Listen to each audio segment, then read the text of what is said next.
Welcome to EKTV. Today, moderate magnitude 4.5 was occurred in Russia. The quake hits Russia 5th April 2020 to 2 p.m. local time and 10 kilometers shallow depth.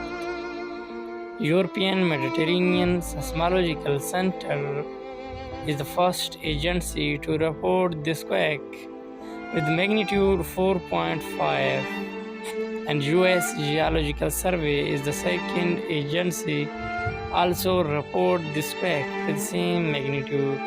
The exact magnitude, epicenter and depth might be revised in next few hours or minutes.